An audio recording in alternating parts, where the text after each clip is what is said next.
But you were made fully aware of the situation before you started. I know. And my husband was against it from the beginning.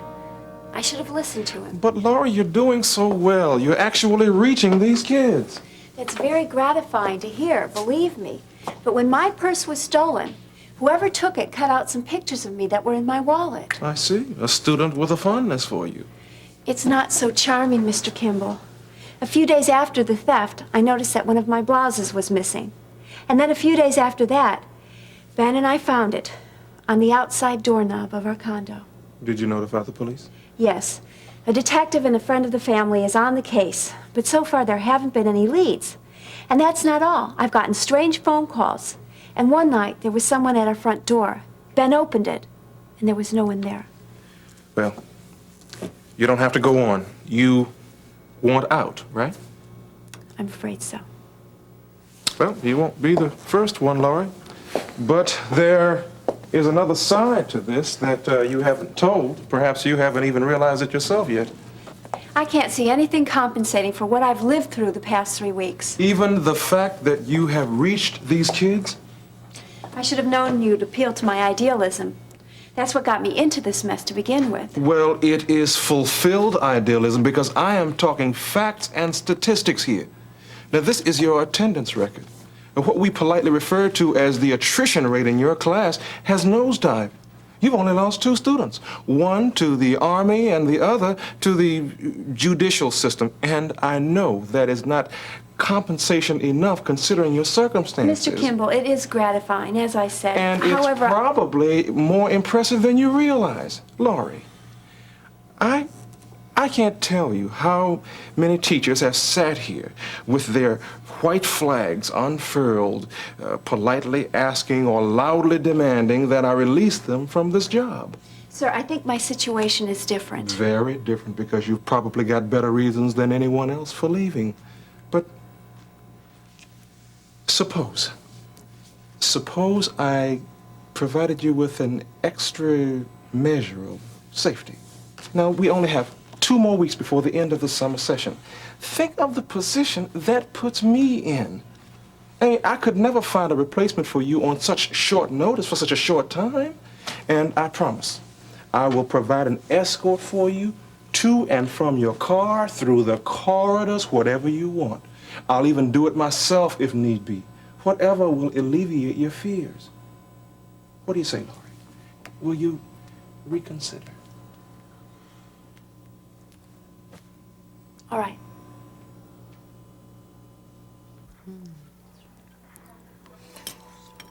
The meal was? Wonderful. And the company? Even better. And you're not bothered by Big Brother sitting back there?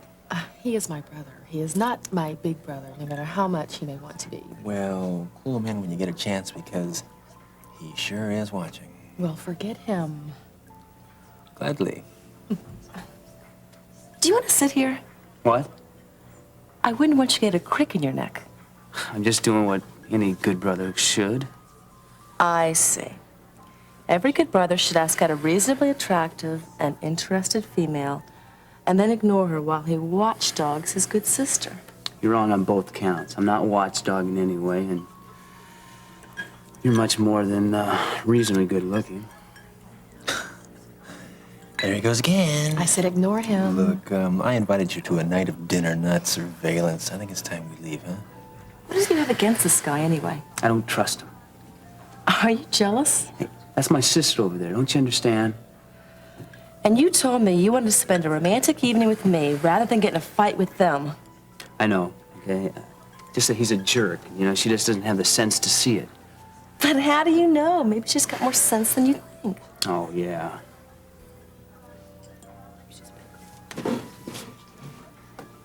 My place for a while. I was thinking more like you might come over to my place. What? Oh, Gil.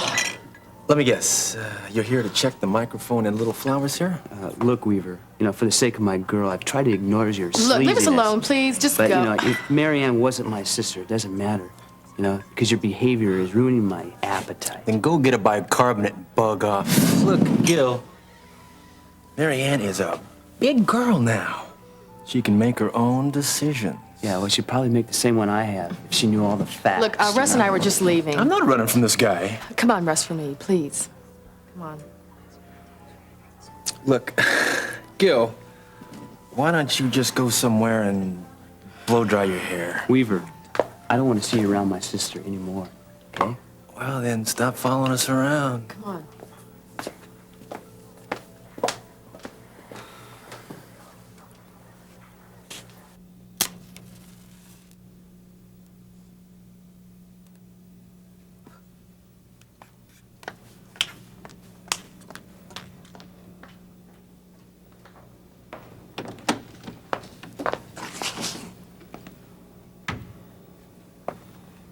Oh, no, not tonight.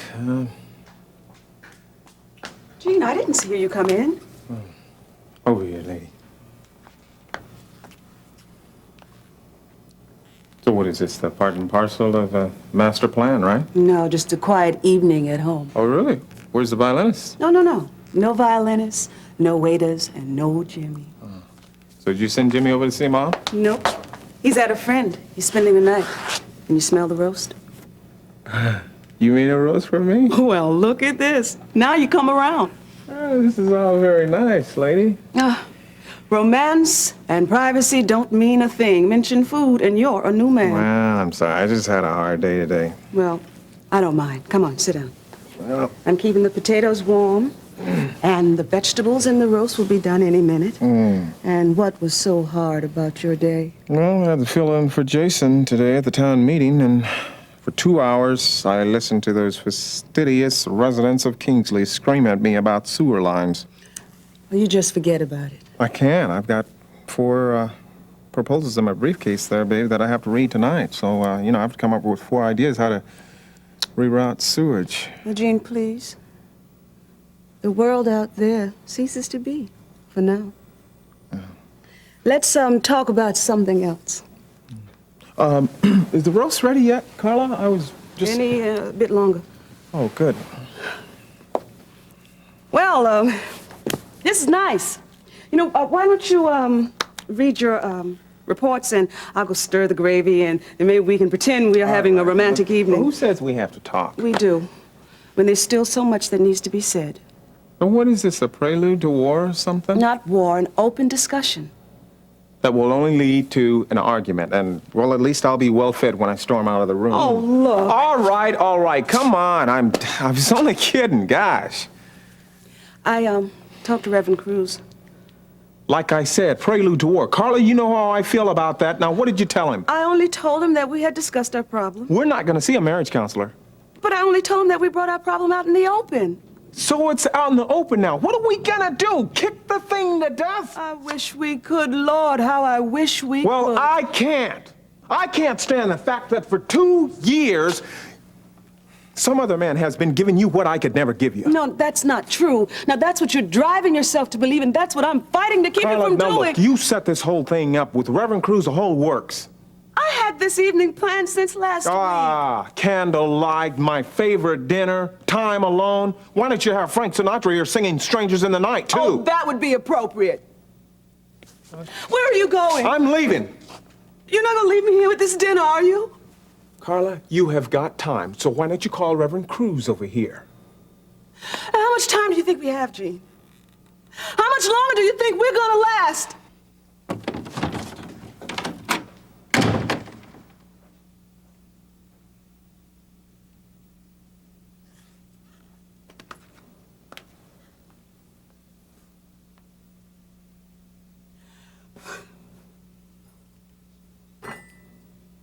Do I have to? Yes, start at the top of the page. This story's boring. Just shut up, Hernandez. Make me. Mrs. Martin, Hernandez's old man kicked him out of the house, caught him with a joint in the attic. I'll meet you outside, Monk. Squeegee, just read, please. The top of the page. Right, and everyone follow along. Pompeii was something of a resort to high-class Roman citizens. A quiet community Nestled. Nestled near the foot of Mount... No way. Can anyone read that word? Vesuvius. Well, la-di-da. All right. Hernandez, your turn.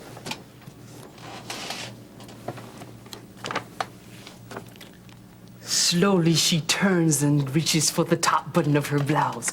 Gary stops. Hernandez, put that magazine away.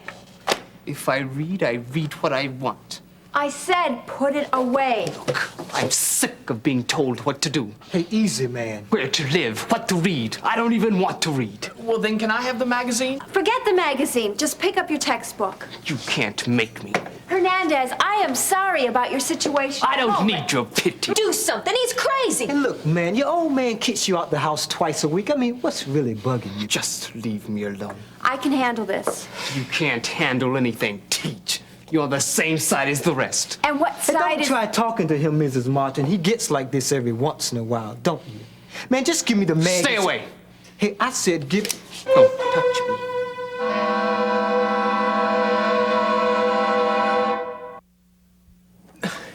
Was that the recess bell I just heard? Come on, man, put it down. Shut up. Hernandez, think what you're doing. Yeah, man, we all got it rough, so don't be taking it out on us. I don't want to read an old book about dead people. Oh, come on. I mean, that's not what's really bugging you. I mean, you've been looking for a fight all day today. Monk, don't antagonize At him. the arcade when I saw you, even in front of the school tonight. Man, just give me the knife. Don't move. Hey, this will be the last fight you'll ever be in, Hernandez. You think you're so tough? Maybe. But I ain't waving no knife at some helpless teacher trying to prove it. Monk, I can handle this. You gotta be kidding. Hernandez, I can't make you read. And I can't make you come to class. I certainly can't make you put your knife away. But if you let me, I can dismiss this class and I'll leave. Then you'll be all alone. Is that what you want? To be left here all by yourself? Really?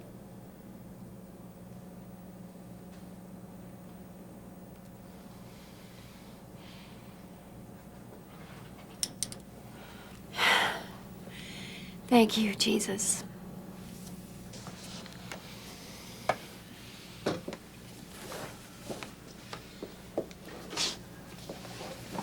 Lila, pick up where Squeegee left off.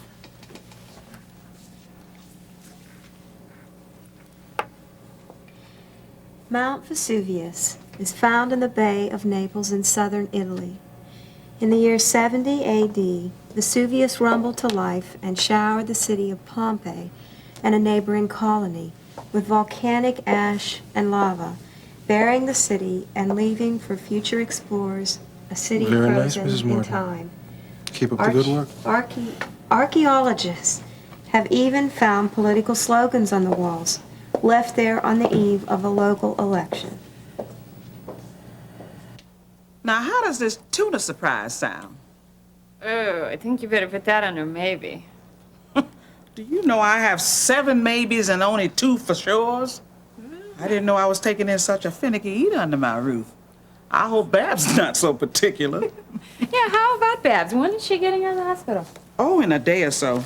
She'll have the room next to yours. That is so nice of you. I can't believe it. Do you always take in strays? Oh, only the human kind. I never had such a compassionate heart for animals. I don't believe that at all. I'm getting to know you, Ione Redland, and I bet any cat scratching the back door would have a bowl of milk in 30 seconds.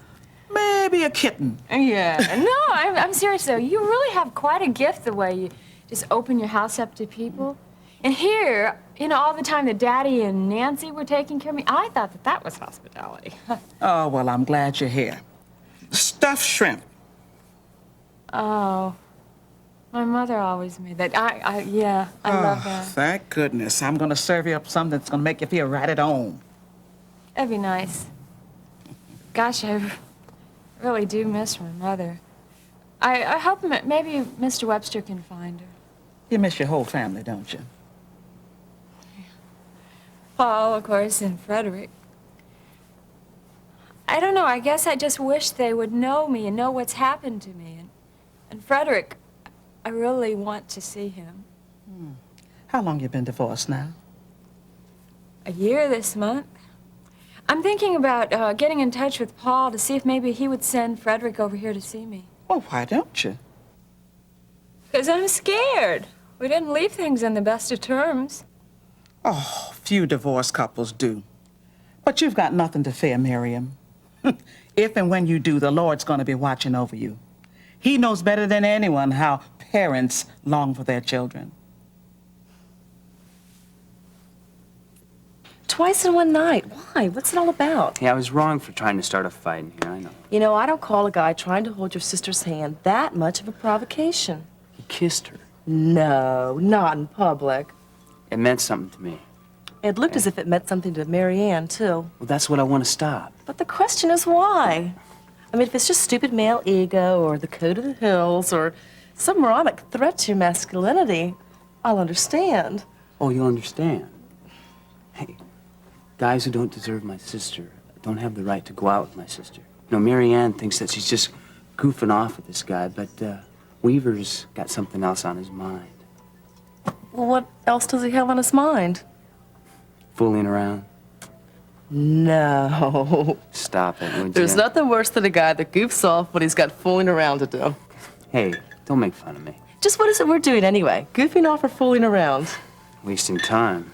Well, that is if we're gonna continue talking about Mary Ann and Okay. that, Another drink? No, not here. I was hoping that we could go over to your place. Well, that was rather presumptuous. Well, I said I was hoping. Now I'm asking. How about it? No, Gil. Fine. Good. Now that I know you don't think I'm a pushover, why don't we go to my place?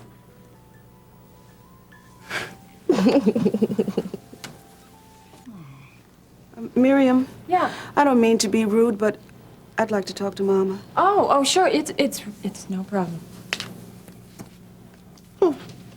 What's wrong, honey? I made this big dinner for Gene, his favorite, and before I can get it out onto the table, we were at it again. Oh, same subject. I told him I had talked to Reverend Cruz, and he wouldn't say a word to me after that. He just left? After saying the whole dinner was a setup, yes. You know, I don't believe him. For the nerve. Oh, easy, honey. I want to be close to him.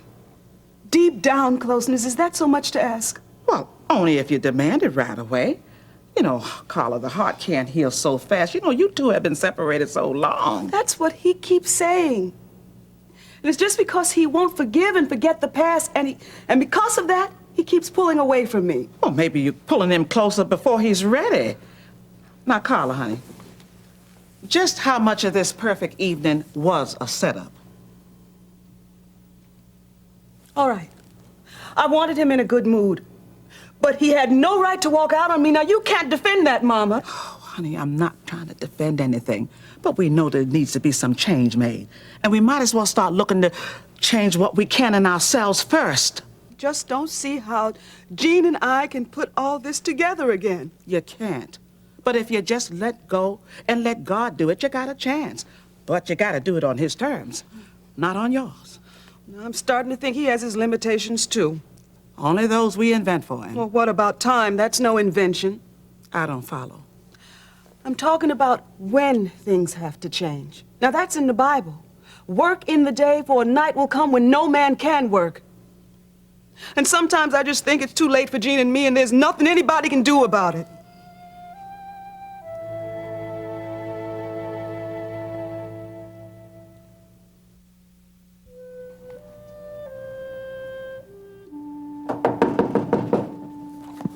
Who in the world? Oh.